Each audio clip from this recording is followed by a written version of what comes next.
It is incredibly disappointing to see Florida and Clemson play as bad as they did today. Utter embarrassment. And when you look at, and we'll start with Clemson because that game was on first. I don't think it's a shame to lose to Georgia, who's the number one team in the country, but I think it's absolutely embarrassing to lose in the fashion that they lost today. You're Clemson.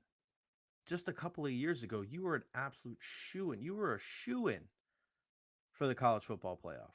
You were definitely representing the ACC. You had guys like Deshaun Watson and Trevor Lawrence, and now it's like, what the hell is going on there? And Dabo Swinney is completely stuck in his ways. We spoke about this last year, and we're going to bring it up here again. He doesn't believe in the transfer portal, and he doesn't think that it's an issue. Dabo Swinney's ego is going to be his downfall. You don't want to go into the transfer portal and find good players. You have to adapt or you die. If you don't change with the times, you're going to be left behind. And I think back to Mike Krzyzewski, the old coach at Duke, and if you remember Coach Calipari in Kentucky, he started bringing in those guys that were the one and done.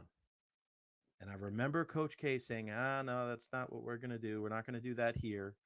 We want guys to stay 2, 3, 4 years. We're not going to recruit those type of athletes. It didn't take Coach K very long to switch his mindset when it came to things like that. And then, oh yeah, you remember the draft class with Zion Williamson and R.J. Barrett and Cam Reddish, all three of those guys, first round picks, all gone after 1 year. Coach K looked around and said, "This isn't the same college basketball that I grew up coaching." But he adapted. He adapted and he changed because he saw what the landscape was. And that's why he's one of the greatest coaches of all time. You look at a guy like Dabo Swinney, nobody's ever going to take away the success that he's had. But if he wants to continue to be mentioned amongst the elite of the elite when it comes to college football coaches, he needs to put his ego to the side. He needs to change. Because if not, you're just going to have another mediocre season at Clemson. The offense looks dull. You don't have any playmakers. Where's the Sammy Watkins?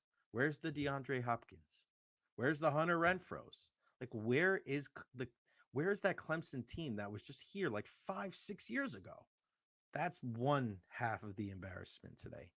The other is what we saw up there in Gainesville when the Gators lost to the Miami Hurricanes by a score of 41-17. In my mind, I'm thinking Florida, home game, veteran quarterback. You're going to be inspired by the crowd. Billy Napier is on the hot seat. This is your time. It is put up or shut up time for Billy Napier and the Florida Gators. And they got absolutely punched in the mouth. They got punched straight in the face, right off the rip. Florida was getting pushed back at the line of scrimmage. They could not handle the heat in the trenches. Miami manhandled them. I saw a team that went into Gainesville and stole the Gators' lunch money. We saw Florida getting manhandled at the line of scrimmage. We saw boring, plain, dull offense, no imagination, no creativity whatsoever. And Graham Mertz, yeah, okay, he's not the most exciting quarterback. He's not the most athletically gifted quarterback, but he ain't winning with that offense. Florida was 1 for 9 on third downs, and some of those play calls were horrid. If you're a football team and you're watching from the sidelines, those plays being called, there's no way that you have faith in your coaching staff. Not a chance. We're watching that from sitting on our couches at home.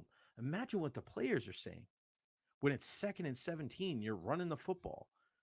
3rd and 5, and you're running these weird plays going parallel, not going east, west, not going north and south.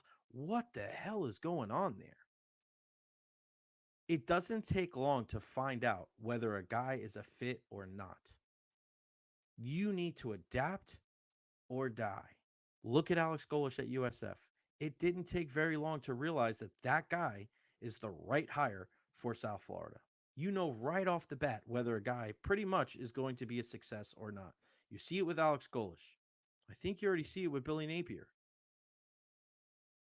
You have to figure it out. Because if you don't figure it out, you're going to lose your job. Incredibly embarrassing effort from the Gators today. So you look at Clemson, a team that is stuck in their ways. It's all about ego. We can do it our way. We're not going to adapt. We're not going to, notice the landscape and adjust the way we do things. Nah, we're just going to do it our way. All right, fine. Continue to get your brains bashed in by teams like Georgia. And then you have the Florida Gators with a lame duck coach with zero creativity on offense. I don't envy either one of your teams. Not at all. Because you are doomed. And it sucks because I feel like those are two schools where college football is better when Clemson and the Florida Gators are contenders. But that ain't happening this year.